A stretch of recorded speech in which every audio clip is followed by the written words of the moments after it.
Hello everyone, আমি রিয়া। আজ আমি ট্রেনে করে এমন একটা জায়গায় যাচ্ছি যেখানে আমি আজ থেকে 12 বছর আগে ঘুরতে গিয়েছিলাম। সেই ছোটোবেলার একটা ছোট্ট স্মৃতি মাথার মধ্যে আছে।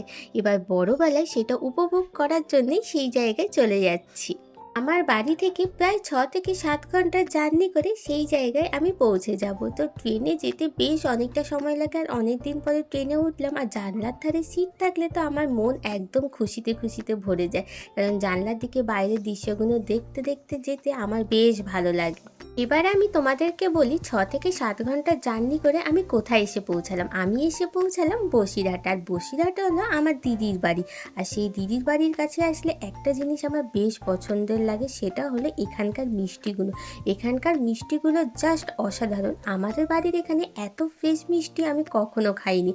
6-7 ঘন্টা জার্নি করার পর এত জোরে খিদে পেয়েছিল, একটা মিষ্টির দোকানে দাঁড়িয়েছিলাম। তো সেখান থেকে দিদির বাড়ির জন্য এমনিও মিষ্টি কিনতে হতো। তো মিষ্টির দোকানে এত সুন্দর সুন্দর মিষ্টি দেখে লোভ লাগছিল, তাই জন্য অর্ডার করে ফেললাম বেক, কালাকাঁদ আর কেশর গুজিয়া।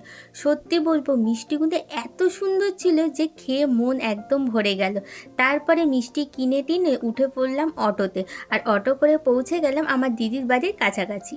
আজ থেকে যেহেতু 12 বছর আগে এসেছিলাম, তাই জন্য দিদির বাড়ির রাস্তাটা চিনতে পারছিলাম না। তাই দিদির ছেলে আমাদেরকে আনতে এসেছিল, তারপর ওর সঙ্গে পৌঁছে গেলাম দিদির বাড়িতে। আজকে মিনি ব্লগটা এই পর্যন্ত, টাটা।